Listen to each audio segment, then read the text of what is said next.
Hi, இன்றைக்கி Baakiyalakshmi kitchen விலாகில் Karnataka ஸ்டைலில் சித்திரான்னம் பார்க்கலாம் வாங்க. தேங்காய், இஞ்சி, 3 பச்சை மிளகாய், பூண்டு, சீரகம், இந்த கொத்தமல்லி இதை அரைச்சிக்கிட்டு வந்துடலாம். அப்புறம் தாளித்து இந்த சாதத்தை கலரலாம். 1/2 டம்ளர் தண்ணி விட்டு அரைச்சிட்டு வந்துடுறேன். இப்போது நல்லா அரைச்சிட்டேன். இதை தாளிச்சிக்கலாம் வாங்க. கேஸ் ஆன் பண்ணிக்கலாம். தாளிக்கிறதுக்கு ஒரு வானிலையை வச்சுருக்கேன். 4 ஸ்பூன் எண்ணெய் விடுறேன். இதில் வேர்க்கடலையை வறுத்து எடுத்துக்கிறேன். சிம்மில் வச்சே வறுத்துக்கலாம். இதை வறுத்து எடுத்துக்கிறேன். முந்திரி பருப்பு இதை வறுத்து எடுத்துக்கலாம். முந்திரி பருப்பையும் வறுத்து எடுத்துக்கிட்டேன். இப்போ தாளிச்சிக்கலாம். 1/2 ஸ்பூன் கடுகு, 1/2 ஸ்பூன் சீரகம், 1 ஸ்பூன் உளுத்தம்பருப்பு, 1 ஸ்பூன் கடலைப்பருப்பு. அரைச்சதை சேர்த்து வதக்கிக்கலாம். கருவேப்பிலை போட மறந்துட்டேன், அதனால் இப்போ சேர்த்துக்கிறேன். இதில் உப்பும் இப்போவே சேர்த்துக்கிறேன். இதை நல்லா கொதிக்கட்டும். அந்த பச்சை வாசனை போகிற அளவுக்கு நம்ம நல்லா கொதிக்க விடணும். இதை திக்காக வரும்போது நம்ம 1 ஸ்பூன் எண்ணெயை விட்டு இறக்கிக்குவோம். தண்ணி நல்லா இழுத்துருச்சு. இந்த மாதிரி திக்காக வரும்போது நல்லா இப்படி வதக்கி விட்டுட்டு நம்ம சாதத்தை போட்டு கலரிக்கலாம். சாதத்தில் உப்பு போட்டிருந்தீங்கன்னா இதில் கம்மியாக போடுங்க.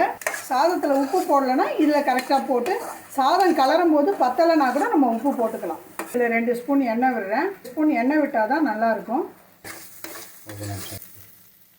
இப்போ வேர்க்கடலையும் முந்திரி பருப்பும் வறுத்ததை இதில் சேர்த்துக்கலாம். இப்போது பவுல் சாதத்தை இதில் சேர்த்துக்கிறேன்.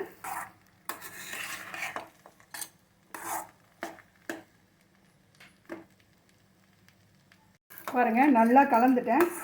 இப்போ கேஸ் ஆஃப் பண்ணிடலாம். நம்ம இது நல்லா ஆறின அப்புறம் லஞ்ச் பாக்ஸில் நம்ம இது கட்டுறதுக்கு ஈஸியாக இருக்கும். கர்நாடகா ஸ்டைல் சித்திரான்னம் ரெடி ஆயிடுச்சு பாருங்கள்.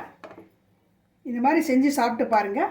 இப்போ வாழைக்காய் வறுவல் பார்க்கலாம். இதுக்கு சைட் டிஷ்ஷு காரசாரமாக வாங்க. சித்திரான்னத்துக்கு சைட் டிஷ்ஷு வாழைக்காய் வறுவல் பார்க்கலாம்.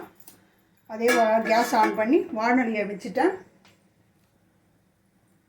வாழைக்காவை இந்த மாதிரி நீட்டாக கட் பண்ணிக்கோங்க.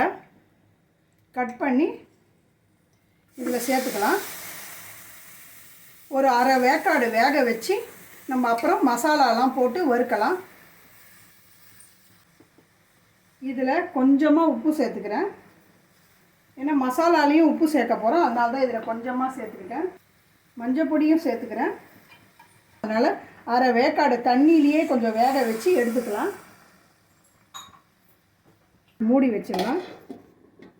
ஒரு 5 நிமிஷம் அப்புறம் எடுத்துக்கலாம். இது 1/2 வேக்காடு வெந்துச்சான்னு திறந்து பார்க்கலாம். பாருங்கள், நல்லா தண்ணி இழுத்துட்டு 1/2 வேக்காடு வெந்துடுச்சு. இது அப்படியே இறக்கி வச்சுட்டு மசாலா ரெடி பண்ணி இதில் ஃப்ரை பண்ணிக்கலாம். இப்போ கேஸ் ஆன் பண்ணி இப்போ பாருங்கள் வானொலியை வச்சுட்டேன். வாழைக்காய் ஃப்ரை பண்ணிக்கலாம். இதில் நல்லா ஒரு 3 ஸ்பூன் எண்ணெய் விடுறேன். சீரகம், சோம்பு போட்டு தாளிச்சிக்கலாம். ஒரு வெங்காயம் பொடியாக கட் பண்ணதையும் சேர்த்துக்கிறேன். கருவேப்பிலையும் சேர்த்துக்கிறேன். நல்லா வதக்கிடுவோம். ஒரு கண்ணாடி பதத்துக்கு வதக்கினா போதும். இது இப்போ இஞ்சி பூண்டு பேஸ்ட்டு 1 ஸ்பூன் எடுத்து வச்சுருக்கேன். அதையும் இதில் சேர்த்துக்கிறேன். தக்காளியும் ஒரே ஒரு சின்ன தக்காளி இதில் பொடியாக கட் பண்ணி அதையும் சேர்த்துக்கிறேன்.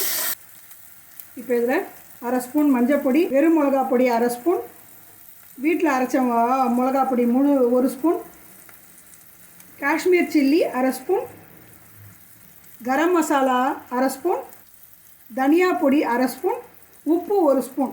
இந்த மசாலாவுக்கு இது எத்தனையும் சேர்த்துக்கிறேன்.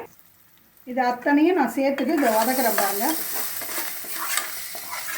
இது நல்லா தக்காளியெல்லாம் நல்லா வெங்காயம்லாம் வதங்கிடுச்சு. இந்த காரம் போட்டிருக்கேன். இதுக்கு கொஞ்சம் தண்ணி விட்டுக்கலாம். நல்லா பச்சை வாசனை போகிற வரைக்கும் கொதிக்கட்டும். இதை நம்ம கொஞ்சம் மூடி வச்சுருவோம். இப்போ நல்லா திக்காயிடுச்சு பாருங்கள். எண்ணெய்லாம் பிரிஞ்சு வந்திருக்கு பாருங்கள். இந்த டைமில் நம்ம இந்த வாழைக்காவை போட்டு கலரலாம்.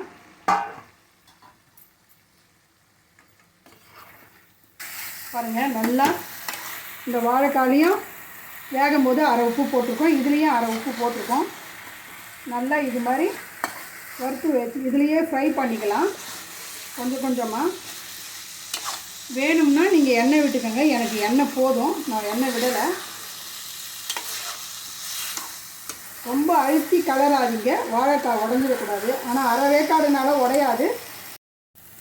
பாருங்கள், நல்லா ஃப்ரை ஆயிடுச்சு. இப்போது ரெடி ஆயிடுச்சு வாழைக்காய் வறுவல். நம்ம இறக்கி வச்சுக்கலாம். வாணலியில் செய்ய முடியலன்னா நீங்கள் தவாவில் போட்டு கூட வறுத்துக்கலாம். எண்ணெயும் நிறைய இழுக்காது. அதனால் இப்போ இறக்கி வச்சுக்கலாம். இன்றைக்கி நம்ம பாக்யலட்சுமி கிச்சன் விளாகில் ஈஸியான டிஷ்ஷு செஞ்சுருக்கோம். கர்நாடகா சித்திரான்னம், வாழைக்காய் வறுவல், வத்தலும் ஊறுகாய் வச்சுருக்கேன். இது மாதிரி ஈஸியாக செஞ்சு பாருங்கள், ரொம்ப நல்லாயிருக்கும்.